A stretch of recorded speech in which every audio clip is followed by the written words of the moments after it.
안녕하세요. 명언으로 보는 인문학 성경섭입니다. 오늘은 명언은 아니지만 우리에게 큰 교훈을 주는 철새 얘기를 한번 해볼까 합니다. 이게 이제 왔다 갔다 하는 정치인들 철새 정치인 그러는데 철새들이 항의한다고 그러죠. 왜 철새를 모독하냐. 앞에 영상에서 철새가 이동할 때 이 V자 대형 이 편대 비행하는 모습을 보셨는데 V자 대형 맨 앞에 있는 그 철새는 아주 그 경험이 많은 무리의 리더가 서서 날아간다고 합니다. 이제 공기 저항을 가장 많이 받는 자리이기도 하면서 방향을 이끌어야 되는 그런 이제 리더의 위치 아니겠습니까? 근데 기체역학상으로 볼 때도 대형의 앞줄에 있는 철새보다 뒤에 나는 철새들이 한결 수월하다고 합니다. 그도 그럴 것이 이 앞에 새들이 날갯짓을 하면 이 소용돌이가 만들어지면서 뒤에 나는 새는 이제 거기에 좀 얹혀가는 거죠. 프리라이딩, 반쯤은 이제 거저 먹는 거라고 그래요. 그래서 이 앞쪽에 갈수록 에너지 소모가 큰 자리인 만큼 철새들은 비행 도중에 이 자리를 수시로 바꾼다고 합니다. 힘드니까 하나가 가다가 지쳐 떨어지면 완전히 대열이 흐트러질 수밖에 없죠. 철새들이 해마다 수만 킬로 굉장히 먼 거리를 이동하는 건 물론 이제 좋은 환경을 찾아가는 거죠. 서식처, 먹이가 많은 곳. 그래서 이제 먼 거리를 나는 편대비행에서도 이 생존의 지혜가 숨겨져 있는 겁니다. 서로가 바람의 저항을 막아주면서 이제 서로 에너지를 30% 절감시키는 거죠. 왜냐하면 수만 킬로 날아가려면 힘들지 않겠습니까? 이제 그런 분석인데 편대비행을 하면 실제로 공군의 편대비행에서도 연구 결과가 나와 있습니다. 편대비행하면 혼자 날 때보다 한 70% 정도 속도를 더 낼 수 있다고 합니다. 그러니까 철새들이 정말 기가 막힌 거죠. 더 중요한 거는 바로 역할 분담입니다. 서로 교대해서 방향을 안내하고 역할을 이제 나눠서 위험을 감지하면서 서로 소리를 내면서 격려하는 이런 모습들이 참 과학적이면서도 참 한간 미물들이 어떻게 저런 행동을 할 수 있을까? 짜여진 어떤 행동을 할 수 있을까 하는 게 참 놀라운 그런 비밀입니다. 근데 이제 앞에 얘기했던 철새 편대 비행 비밀을 간단하게 정리하면 이렇습니다. 먼저 건강하고 힘세고 경험이 많은 수컷이 V자 대열의 꼭지점에 맨 앞에 서서 이제 바람을 가르면서 무리를 느낍니다. 그래서 선두는 비행이 가장 힘든 자리지만 누구에게나 이 한 사람한테 한 새 철새 고정되어 있지 않고 서로 돌아가면서 맞는 겁니다.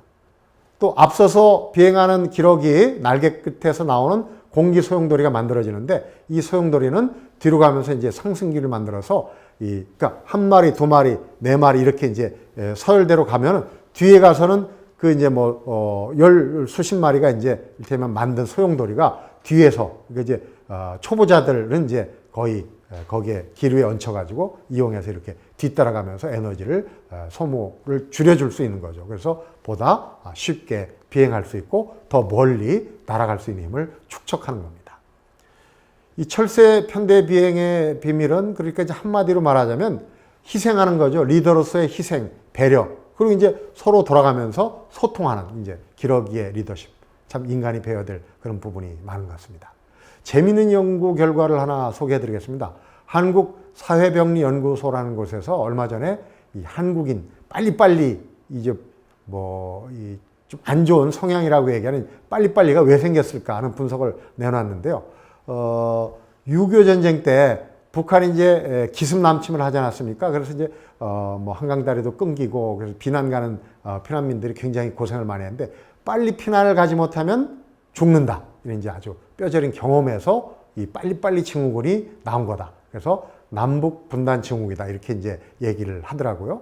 근데 이 6.25 전쟁 뒤에도 보면은 산업화 과정에서 사실 남보다 우리가 이제 급속 아주 그 빠른 그 짧은 시기에 산업화되지 않았습니까? 그래서 남보다 먼저 기회를 잡기 위해서 빨리빨리 뛰지 않으면 안 된다. 이런 경험을 또 하게 된 거다. 이렇게 이제 분석을 해요. 그래서 빨리 먹고 빨리 공부하고 빨리 가야 하고 남보다 빨리 차를 타야 되고 내릴 때도 빨리 해야 되고 운전할 때도 남보다 빨리 가야 되고 이렇게 이제 마치 쫓기듯이 하는 이런 이제 빨리빨리 강박증이 생겨났다는 겁니다.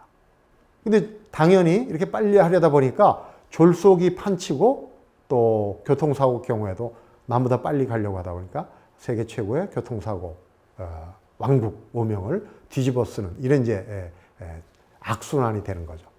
근데 정확하게 하면 빨리빨리는 남보다 빨리빨리 아니겠습니까? 그냥 나 혼자 빨리빨리가 아니라. 그래서 같이 가는 게 아니라 남을 밀치고 남을 넘어뜨리고라도 먼저 가려고 하는 겁니다. 그러다 보니까 1등만 알아주고 또 1등주의가 최고가 되는 그런 사회가 된 겁니다. 앞에 얘기했던 기러기의 배려의 리더십, 실종이 될 수밖에 없죠. 그래서 우리는 이제 한국 사회가 이 고도성장, 세계가 알아주는 고도성장을 하긴 했지만 이 빨리빨리가 그런 이제 견인차 역할도 했지만 반대로 또 우리 사회 전반적으로 만연된 어떤 병리현상과 사회 불안의 밑바탕이 되기도 한 겁니다. 사실 지금 현대는 성장보다는 지속 가능성이 이제 시대 정신입니다. 얼마나 오래 갈 수 있느냐, 얼마나 오래 요즘 철새 편대 비행의 비밀, 혼자 가면 더 빨리 갈지 몰라도 함께 가면 더 멀리 갈 수 있다는 사실. 이게 이제 바로 우리의 이런 고질병들을 고쳐줄 수 있는 거죠. 다른 사람보다 먼저, 다른 사람보다 빨리 이런 이제 고질병을 고치고 우리가 좀 더 같이 갈 수 있는 이런 이제 시대가 돼야 되겠다. 이런 의미를 곱씹게 되는 겁니다. 철새 V자 편대 비행만큼 큰 의미를 지닌 길이 우리나라에 있습니다. 바로 이 사진인데요. 어딘지 아시겠습니까? 네, 바로 제주 올레길입니다. 놀멍 쉬멍 멍멍 하면서 제기제기 와리지 마랑 꼬닥꼬닥 걸으라게. 이게 도대체 무슨 말일까요? 제주도 방언입니다. 놀면서 쉬면서 먹으면서 빨리빨리 서둘지 말고 또박또박 걸을 것, 이란 뜻입니다. 제주 올레길 걷는 방법이기도 하죠. 이제 제주 해안가를 따라 조성된 이 올레길은 걷기 문화의 열풍의 주역입니다. 걷기 좋은 길의 대명사로도 이 올레길을 떠올립니다. 하지만 올레길을 여러 번 다녀온 사람조차도 이 길이 과연 어떻게 난 건지 내력을 잘 모르는 경우가 많습니다. 이 제주 올레길에는 철새들처럼 아주 경험 많은 리더, 그리고 앞에서 뒤에서 묵묵히 희생하고 앞서가고 따라준 그런 배려, 협동하는 그런 사람들에 의해서 만들어진 아주 사연이 아름다운 길입니다. 근데 그 중심에는 바로 사단법인 제주올레 서명숙 이사장이 있습니다.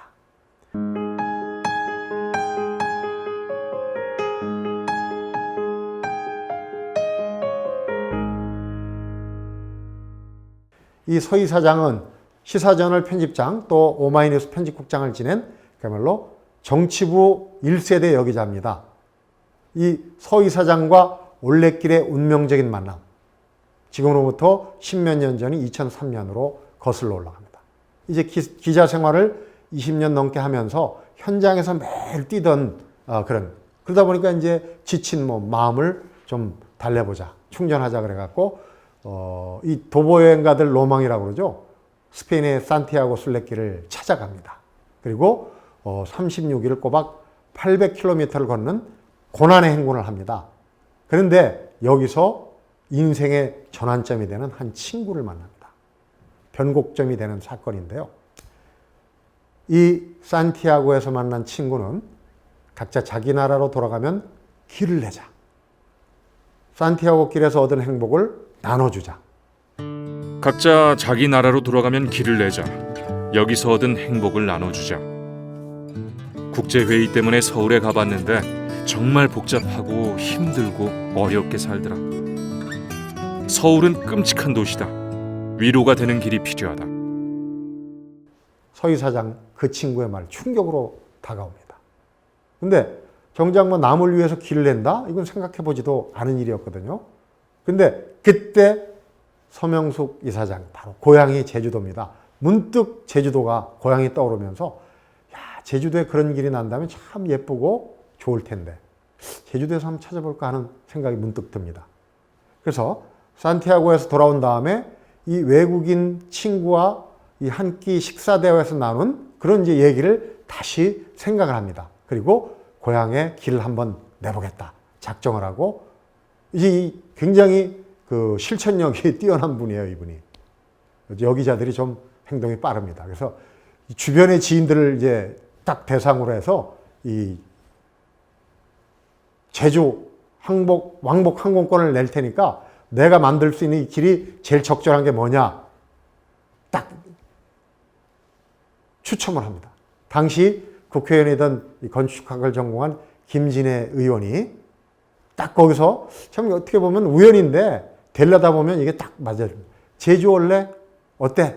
이 한마디를 던지는 순간 이 머릿속에 그냥 영감이 확 떠오르는 겁니다.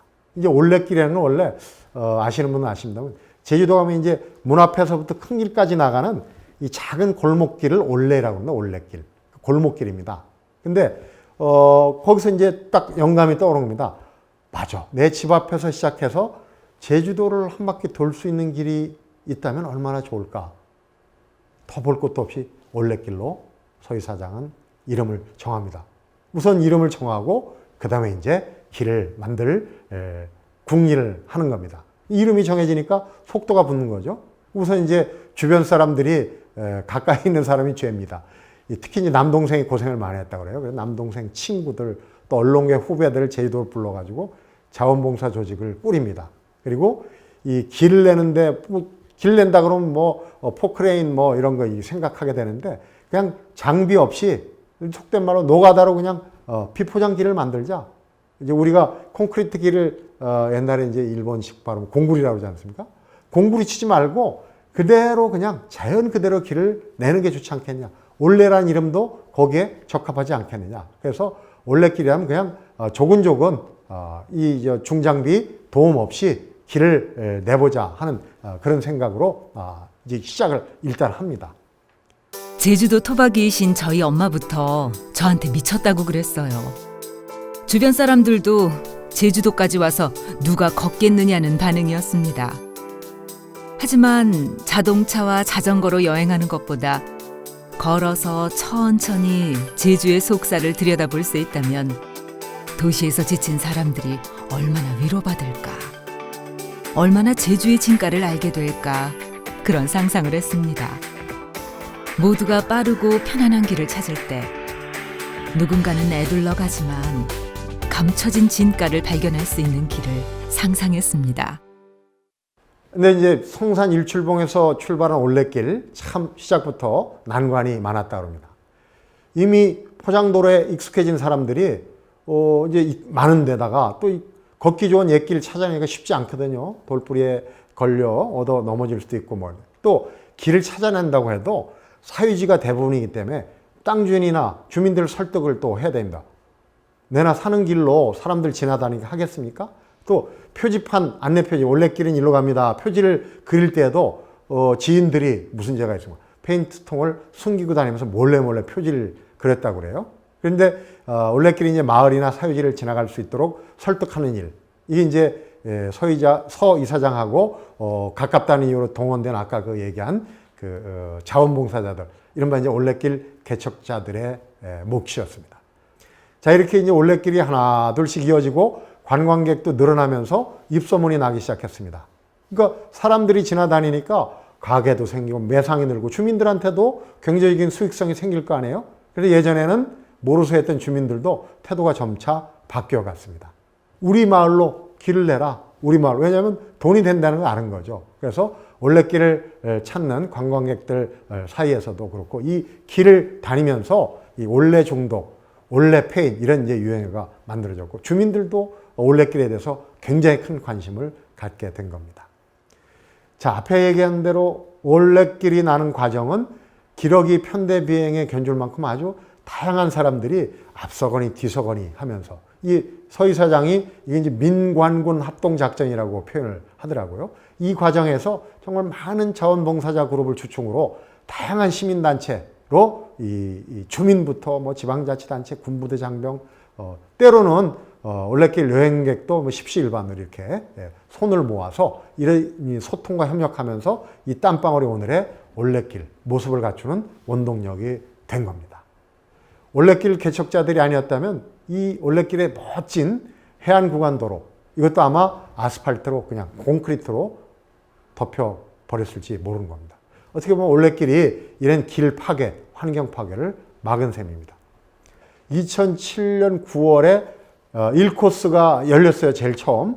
근데 5년 2개월 만에 2012년 11월에 모두 이제 총 연장이 423.3km라고 하는데 전 코스가 완성이 됐습니다. 제주도가 아시다시피 타원형 해안을 끼고 길이 있지 않습니까? 근데 그 그 해안선 길이보다 한 1.5배 정도가 길다고 그래요. 아무래도 구불구불 자연을 따라가니까 경부고속도로보다도 더 길죠. 416.404km 이제 경부고속도로인데 올레길은 423km 남짓이니까 훨씬 긴 길입니다. 그러니까 한 바퀴 돌면 서울에서 부산 가는 그런 그 거리가 되는 거죠. 자연 속에서 걷다 보면 자신과 만나고 자연과 만나면서 스스로에게 해답이 있다는 걸 깨닫게 됩니다. 길을 걷다 보면 처음에는 몸만 움직이는 것 같지만 나중엔 머리가 맑아지면서 명상을 통해 자기와 대면하게 되고 해답을 찾게 되는 거죠. 그 길 가운데 제주 올레길은 약발이 좀 센 편입니다. 자, 여러분 서명숙 이사장의 말처럼 약발이 센 올레길 함께 걸어보시지 않겠습니까? 올레길 걸으면서 그야말로 빨리빨리가 아닌 또 나 혼자가 아닌 우리 함께 걸어가는 또 멀리 걸어가는 그런 세상을 그려보시면 아주 좋겠네요. 감사합니다.